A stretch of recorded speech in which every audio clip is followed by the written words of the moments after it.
Welcome to the Executive Coaching Podcast, where executive coach Alicia Cowan will discuss leadership topics and coaching solutions to tackle the most difficult problems that keep you from leading your team to success.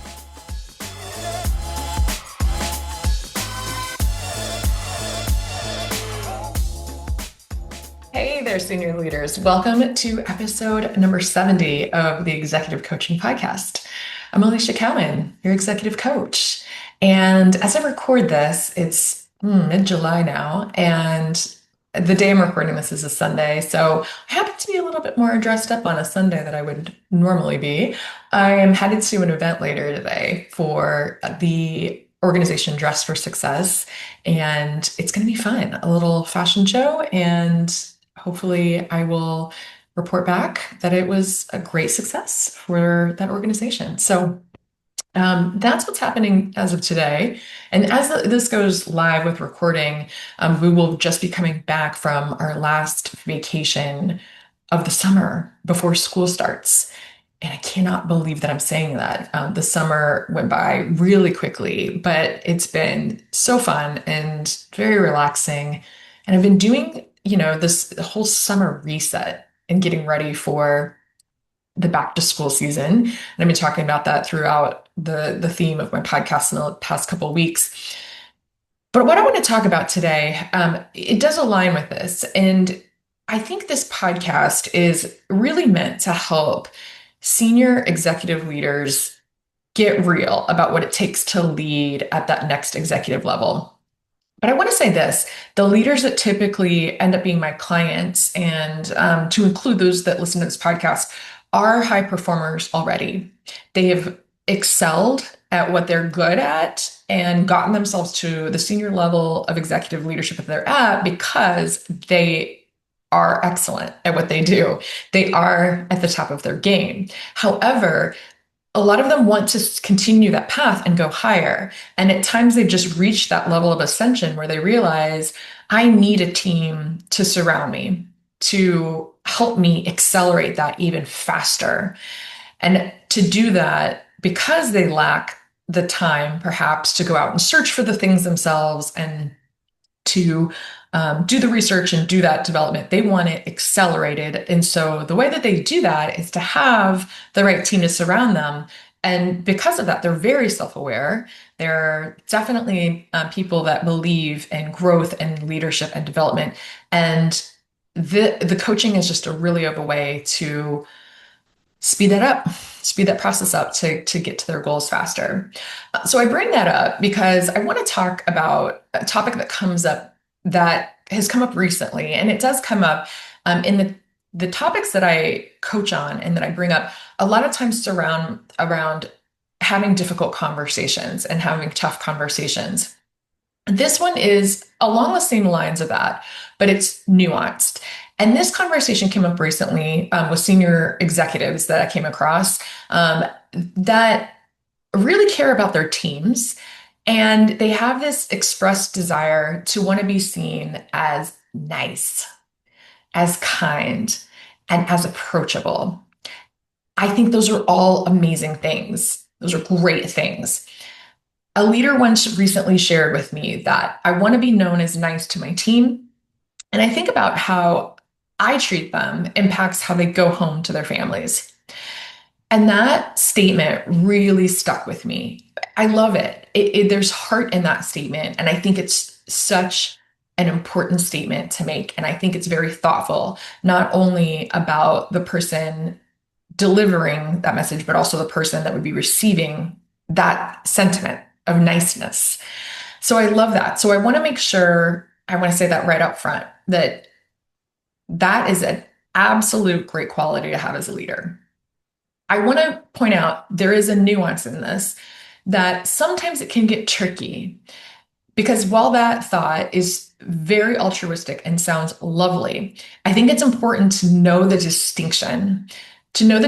When it's a value, when it's something that you want to stand behind, and then you can combo that with holding people accountable and making sure that everything is running as you expect it to, and what you have come to set as far as what the values are for your organization. But sometimes those things are not incongruent with each other. And so sometimes that desire to be seen as nice can lead us to avoidance, avoiding hard conversations, avoiding accountability, avoiding people being held to your standard or the standard of the organization. And sometimes that avoidance, while maybe the nice is a great piece of it, if it's comboed with this avoidance, and again, please note that is a combination. I'm not saying nice is a bad thing, but when it's not combined with accountability and that avoidance comes up, it does not serve anyone, not the person, not the broader team, and definitely not you as a senior leader. So that's what I'm going to dive into today. It's like, how do you know that distinction? And so that's why I wanted to tee this up in the beginning to be very crystal clear that there is absolutely nothing wrong with being known or wanting to be known as a kind and nice leader. It just, you have to know that magic point when you combo that with still being able to be direct and hold people accountable and ensure their standards within your organization, because I think you can do both. And that's the message that I want to land. And so we're going to dive deep into that. And so if you know someone in your world, or if you yourself need help with this is the episode for you. So let's dive right in. So I want to talk about something and be clear straight away, is that being direct and being unkind is not the same thing. So a lot of times people think that being direct ultimately has to equate to you are not a nice leader, or that being direct is a mean trait to have. I've heard it so many times, and they are not married concepts. Being direct and being unkind, they are not coupled. You can hold people accountable nicely, and you can be very clear and very compassionate. But I think for leaders that rise to that senior executive leader, like again, I think because they've gotten to the point where they're at and they've done all those things super successfully, of course, because you would not make it to the senior level that you were at if you had not been successful. But at times, you can get to that place without having built that muscle and that balance of holding people accountable while being nice.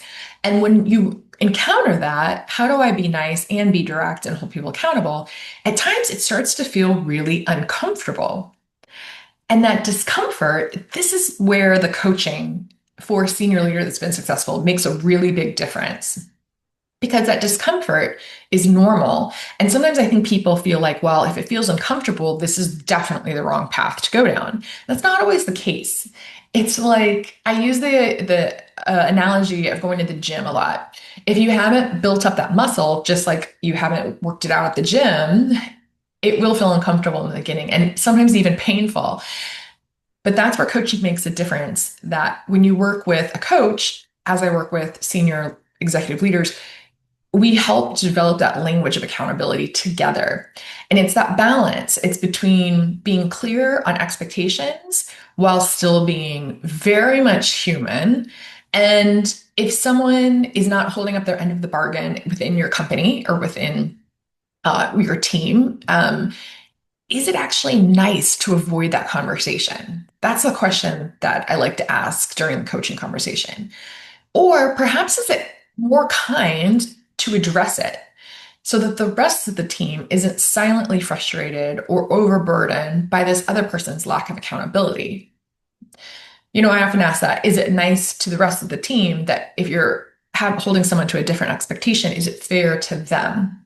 And oftentimes that answer is no. And so I really want us to think about breaking that idea and uncoupling that false link between being nice and accountability. Okay. Again, you can be direct and be kind. Okay. So now I want us to think too and be honest, like, why do we avoid accountability conversations? So let's be honest here. We avoid them because we don't want to feel that discomfort. If you really dig deep into it, it typically is not about the other person. Although it sounds like that on the surface sometimes. It sounds super altruistic to be nice and kind. And I would say that again, generally, if that is the thought, it is nice and altruistic. But really, when it comes in the context of avoiding conversations or avoiding accountability, it's more about self-protection. And that's where it brings me to its first mindset shift that I want to share with you. I want to share this thought of the discomfort that you might feel as a part of somebody's conversation is truly, it's the price of leadership. I always say this, that discomfort is the currency of our growth. So that is so true in leadership. And if you're avoiding the discomfort, you're also avoiding the growth for yourself and for your team.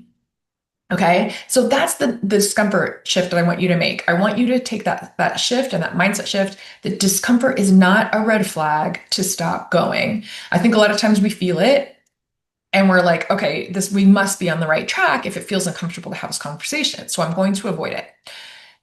And I want you to flip that and say, okay, discomfort is not a red flag. It's actually the toll you pay if you're going through that toll, which most of us, again, don't even stop for anymore because we have those little like passes on our cars, right? But it's that toll that gets charged. If you're going through that toll road, it's the toll you pay once you get on that leadership expressway. Okay. So that's what I want you to think about. Discomfort is a currency. And the big thing is that when you're coaching with someone, you get that capacity to tolerate that discomfort. I think about I spent an entire year as I became an entrepreneur thinking about how to be comfortable with discomfort. It's the same thing when you're leading people. How do you build up that capacity that when discomfort shows its face, that you don't run? Through coaching, we practice those conversations so you can step into them with a little bit more ease. Okay, so the next mindset shift that I want to share is this. This one's a big one. If you're people pleasing and trying to control how others feel about you by being nice, it can actually do the reverse and be selfish and come across as self-serving. So I want to break this down. We like to think that being nice is generous to the other person.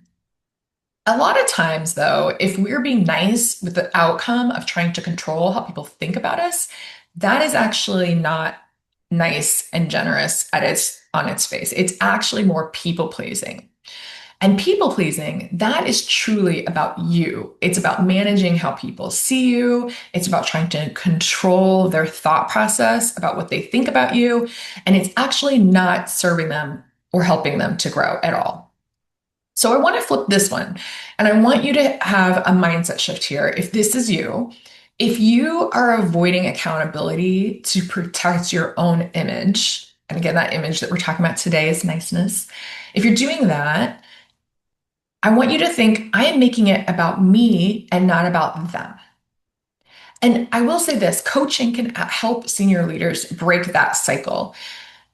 It helps so that they can understand and discern the difference so that they can lead with the values that they want, values of integrity, rather than the ego protection. Again, I want to be clear, this just being nice and trying to be generous is not always about people pleasing, but that's what coaching can help you discern is, am I just doing this because I'm trying to people please and be nice, or am I doing this because it is in line with my values and the right thing? That's what coaching can help you do, is objectively stand back and look at it and discern if that's what's actually happening. All right. So a couple more mindset shifts that I want to go through here. The next one is about accountability.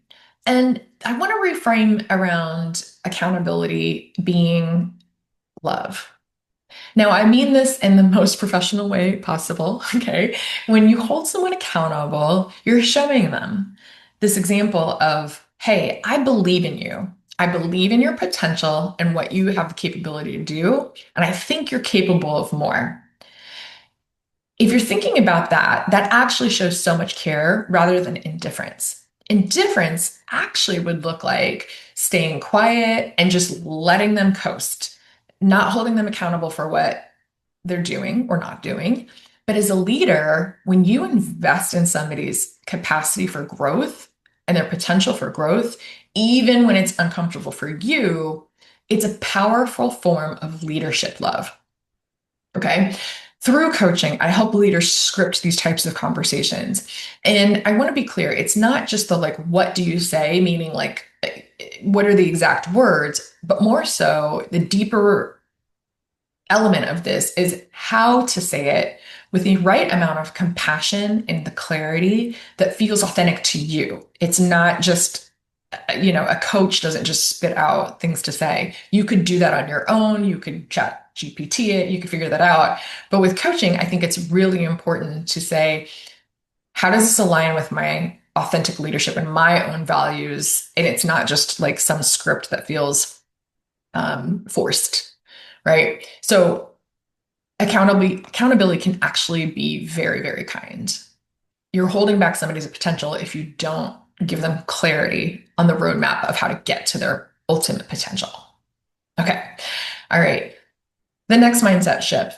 You cannot control others' emotions. This is a big one. So many leaders avoid feedback because they're afraid of how the other person is going to react on the receiving end of that feedback. But I want to say this, I've seen this a million times. Here's the truth. You are not responsible for how someone feels about the feedback.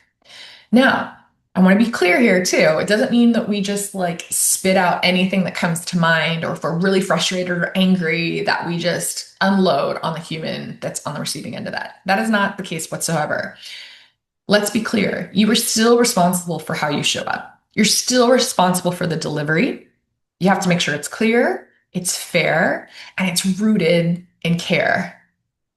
That all rhymed and was not intentional.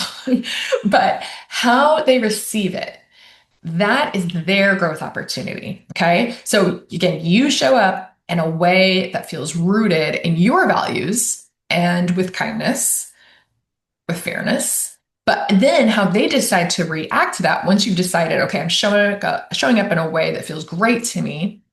When they receive that message, they get to decide, what do I want to do with this? And that's another thing. Again, I coach executive leaders exactly on this topic. How do you separate your delivery and how you show up from the other person's reaction? Okay. And I think trying to modify your delivery based on trying to appease or avoid or control the other person's reaction never results in the outcome that you want. Okay. And that alone, that progress on how do you show up and separate delivery from reaction, that alone can unlock huge progress in your leadership, right?